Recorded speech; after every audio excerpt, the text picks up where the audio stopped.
He said yes to $1 million. The job seemed simple. One target, one night, one decision. Then he opened the folder and saw who he had to kill. The target wasn't a stranger. To understand what Riven did next, we need to go back 48 hours to the moment his life stopped making sense. 3 months of unpaid rent, not 3 weeks, 3 months. The landlord had stopped being polite. His bank account had $47 in it. $47.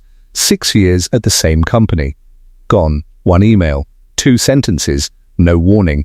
His keycard stopped working before he even finished reading it. 40 applications. 0 replies. He stopped eating lunch to save $8 a day. This is what desperation looks like. Not dramatic, just small, exhausting math. On the morning everything changed, he found something on his doorstep. A small, black USB drive. No note, just a number in red ink. Any sensible person would have thrown it away. Riven was not sensible that morning. He was desperate. He called. It rang twice. The voice that answered was calm, almost bored. "I have a job for you." "What kind of job?" "The kind you won't ask questions about." "Then why would I do it?" "You have $47 in your account. And you skipped lunch yesterday." Riven went completely cold. Not his balance, that could be hacked, but lunch. Yesterday's lunch. This person had been watching him. In person. "Meet me tonight. Come alone. And if I don't, then you keep the $47. And the eviction notice. And if I do, then your problems become manageable." The call ended. Riven looked at the eviction notice on the floor, then at the USB drive in his hand. He went. Warehouse 14. No sign, no light outside. The door was unlocked. Inside, 1 lamp in the far corner. A table. 2 chairs. A man sitting behind the light, face in shadow. Smart. Calculated. He could see everything. Riven could see nothing. "Sit down." The stranger placed a folder on the table, didn't open it. 4 rules. 1 finger. No questions. 2nd. No misses. 3rd. No second chances. 4th. You don't get to know why. Riven opened his mouth. That was a question forming. The stranger said it before Riven could speak. Riven closed his mouth. 500,000. Tonight. Into your account. 500,000 more when it's done. 1 million total, clean, untraceable. 1 page slid across the table. No legal language, just a paragraph and a signature line. And at the bottom, in small letters, "Those who quit do not get to quit." Riven picked up the pen. His hand hovered for 9 seconds. He signed. The stranger nodded once, slid the sealed folder across. "Don't open it yet. You'll know when. 48 hours, starting now. Meeting over." Riven drove home. The folder on the passenger seat. He didn't look at it once. The $500,000 arrived at 3:17 am. Riven was awake. He had not slept. He stared at the number for a long time. Real. Actual. There. He should have felt relieved. He didn't.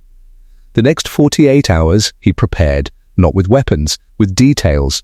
He practiced walking past security cameras without looking up. Eyes forward.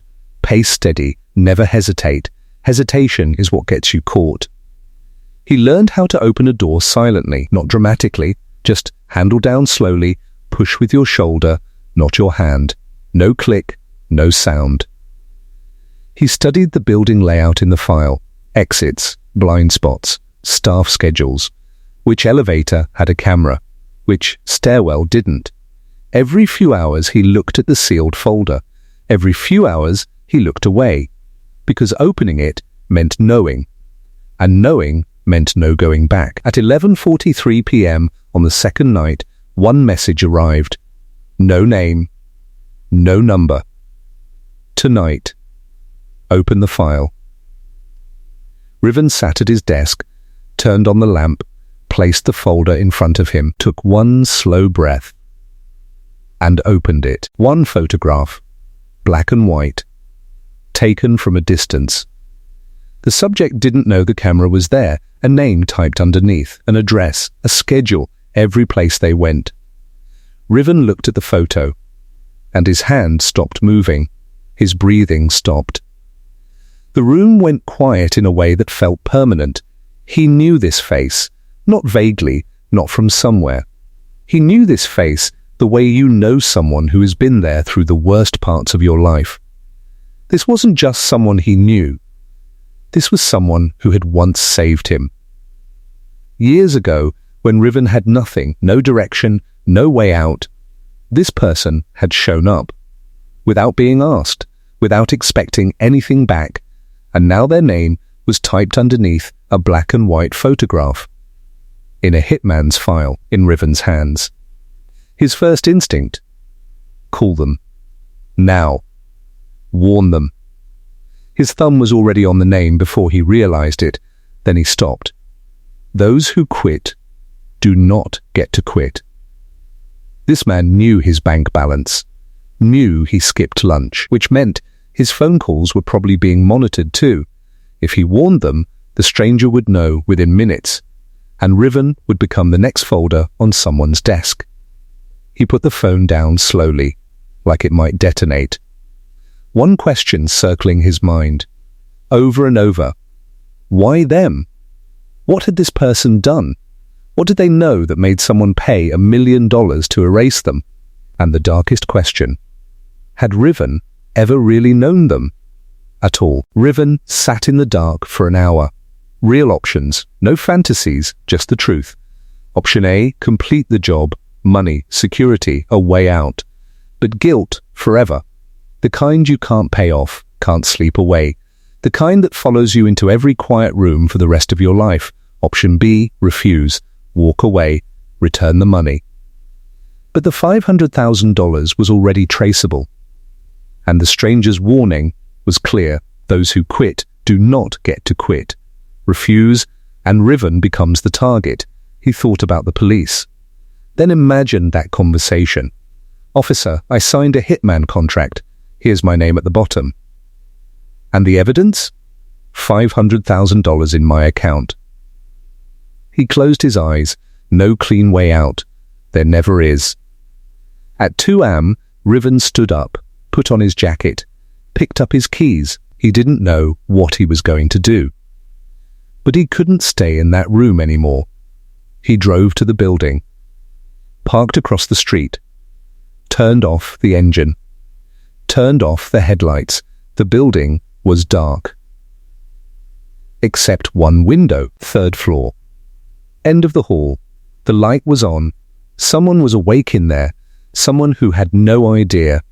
Someone who had once saved Riven's life. Riven sat in that car for 11 minutes, watching that light, thinking about every version of what happened next. Then he made his decision. He reached into his jacket, slowly, and pulled something out. What he pulled out changed everything. That one choice destroyed 2 lives. Every choice has a price. Riven made his. Find out what it cost him. Part 2, coming soon. Subscribe. You won't want to miss what happens next.